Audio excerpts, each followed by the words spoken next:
আজকের রান্নাঘরে তৈরি করছি বাঙালির খুবই পরিচিত এবং ঘরোয়া স্বাদের এক অসাধারণ পদ, কুমড়ো চিংড়ি। মিষ্টি কুমড়ো ও চিংড়ি মাছের মেলবন্ধনে তৈরি এই রেসিপিটি খেলে মন একেবারে ভরে যাবে। তাহলে চলুন আর দেরি না করে শুরু করা যাক আজকে আমাদের রেসিপি কুমড়ো চিংড়ি। নমস্কার, আমি রুম্পা। রান্নাঘরের সাতকাহনের নতুন একটি পর্বে সবাইকে স্বাগত। কুমড়ো চিংড়ি তৈরি করার জন্য আমি এখানে 300 গ্রাম মতো কুমড়ো নিয়ে নিয়েছি। আর কুমড়োগুলোকে আমি খোসা ছাড়িয়ে ডুমো ডুমো করে কেটে নিয়েছি। আর কুমড়োগুলোকে খুব ভালো করে পরিষ্কার জল দিয়ে ধুয়ে নিয়েছি। আর আমি এই কুমড়ো চিংড়ি তৈরি করার জন্য কিছু মশলা একসাথে রেডি করে নিয়েছি। আর সেগুলি হলো, প্রথমত আমি এখানে নিয়ে নিয়েছি 1 চামচ মতো হলুদ গুঁড়ো, নিয়েছি এখানে স্বাদ অনুযায়ী নুন, আর এখানে নিয়ে নিয়েছি ফোড়নের জন্য 3টে শুকনো লঙ্কা, আর আমি নিয়েছি একটা তেজপাতা।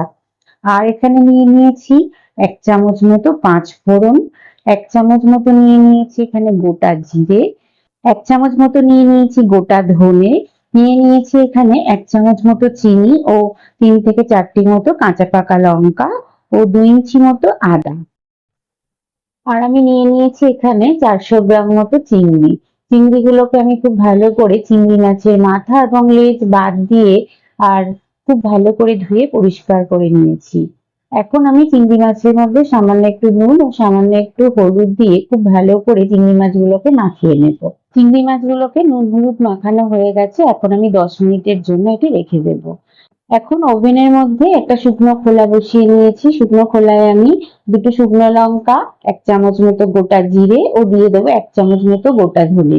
তারপর একটু হালকা এদিক ওদিক করে নাড়িয়ে আমি এখানে দিয়ে দেবো একটা তেজপাতা। তেজপাতাটাকে আমি ছোট ছোট করে কেটে নিয়েছি। সেই তেজপাতাটাকে দিয়ে আমি একসাথে মশলাটাকে একটু হালকা ভেজে নেব। মশলা থেকে যখন একটা হালকা সুন্দর গন্ধ বেরোবে, তখন গ্যাসের ফ্লেমটাকে বন্ধ করে দিয়ে আমরা মশলাটাকে একটা পাত্রের মধ্যে ঢেলে নেব। তারপর এটিকে একটু ঠান্ডা করতে দিয়ে দেব।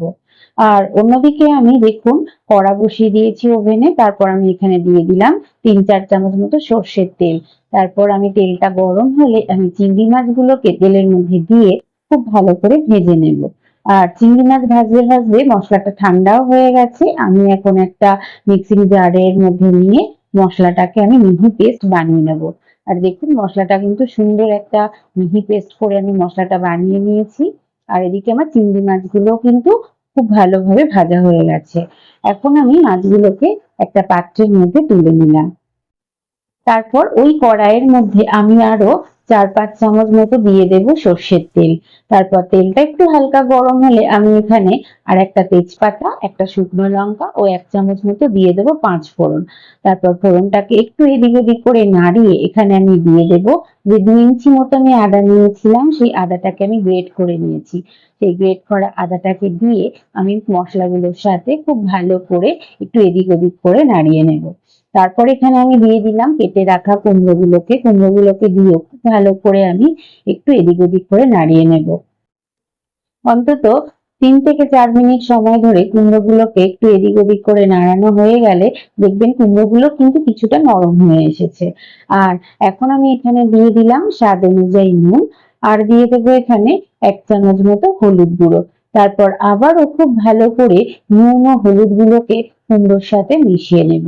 আর এই রান্নাটা করার সময় কিন্তু আমরা কোনো জল ব্যবহার করব না। এই কুমড়ো যে জল, সেটি আমি ঢাকা দিয়ে দিয়ে রান্না করব, আর সেই জলেই কিন্তু রান্নাটা হয়ে যাবে। কুমড়োগুলো দেখুন আমি ঢাকা দিয়ে কিছুক্ষণ রেখে দিয়েছিলাম, তারপর আবারও আমি একটু এদিক ওদিক করে নাড়িয়ে নিয়েছি। আর দেখতে পাচ্ছেন কুমড়োগুলো কিন্তু একদম নরম হয়ে গেছে। এখন আমি এখানে দিয়ে দেব সেই ভেজে রাখা মশলাটাকে। মশলাটা আমি এখানে দিয়ে দেব 2 চামচ মতো। তারপর খুব ভালো করে একটু এদিক ওদিক করে নাড়িয়ে মশলাটা কুমড়োর সাথে মিশিয়ে নেব। আর এই সময় কিন্তু রান্নাটা থেকে একটা সুন্দর গন্ধ বেরোচ্ছে। যাই হোক, এখন আমি খুব ভালো করে মশলাটাকে কুমড়োর সাথে মিশিয়ে নিয়েছি। কুমড়োগুলো দেখুন একদম কিন্তু নরম হয়ে গেছে।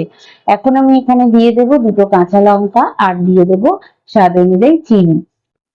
চিনিটাকেও খুব ভালো করে কুমড়োর সাথে মিশিয়ে নেব। আর এই রান্নাটা কিন্তু বারবারই বলছি, একটু ঢাকা দিয়ে দিয়ে যদি আপনারা করেন দেখবেন রান্নাটা কিন্তু খুবই ভালো হবে। আর এর স্বাদ হয় কিন্তু দুর্দান্ত। আর আমি এখন এখানে দিয়ে দিলাম সমস্ত ভেজে রাখা চিংড়ি মাছগুলোকে। তারপর খুব ভালো করে কুমড়োর সাথে আবার চিংড়ি মাছগুলোকে মিশিয়ে নিয়ে আবারও আমি ঢাকা দিয়ে 5-7 মিনিটের জন্য রেখে দেবো। আর এই রান্নাটি কিন্তু লো ফ্লেমেই করতে হবে। আর দেখুন, বারবার করেই আমি ঢাকা দিয়ে দিয়ে রান্না করতে করতে কুমড়োগুলো কিন্তু একদম গলে গেছে। আবার একটু এদিক ওদিক করে নাড়িয়ে ঢাকা দিয়ে আবার আমি 5-7 মিনিটের জন্য রেখে দিয়েছিলাম। আবারও আমি কুমড়োটাকে একটু এদিক ওদিক করে নাড়িয়ে নেব। বারবার করে আমরা কুমড়োটাকে একটু এদিক ওদিক করে নাড়িয়ে নেব, না হলে কিন্তু কড়ার গায়ে কুমড়োটা লেগে যেতে পারে। তাই বারবার করেই কিন্তু রান্নাটাকে একটু এদিক ওদিক করে নাড়িয়ে দিতে হবে। আর বারবার করেই ঢাকা দিয়ে দিয়ে কিন্তু এই রান্নাটি করতে হবে। সব শেষে এখানে আমি দিয়ে দিলাম সামান্য একটুখানি যে ভেজে রাখা মশলাটা, সেই মশলাটা আমি তরকারির উপর থেকে একটু ছড়িয়ে দিলাম। আর দেখলেন, কুমড়োর জলেই কিন্তু পুরো রান্নাটা হয়ে গেছিল আর পুরো শুকনো হয়ে গেছে রান্নাটা। আর এটি কিন্তু খেতে লাগে অসাধারণ। ভাত, রুটি যেকোনো কিছুর সাথে এটি লাগে অসাধারণ স্বাদের। আপনারা বাড়িতে অবশ্যই একবার এই রেসিপিটা ট্রাই করে দেখতে পারেন। তাহলে আমার আজকের রেসিপিটি কেমন লাগলো? ভালো লাগলে অবশ্যই আমাকে একটা কমেন্ট করে জানাবেন। সেই সঙ্গে লাইক, শেয়ার এবং আমার চ্যানেলে নতুন বন্ধু হয়ে থাকলে সাবস্ক্রাইব করার অনুরোধ রইল। সবাই খুব ভালো থাকবেন, সুস্থ থাকবেন এবং কাছের মানুষকে ভালো রাখার চেষ্টা করবেন। আবার খুব তাড়াতাড়ি ফিরে আসছি নতুন কোনো রেসিপি নিয়ে। ততক্ষণের জন্য সঙ্গে থাকুন এবং সঙ্গে রাখুন রান্নাঘরের স্বাদ কাহন।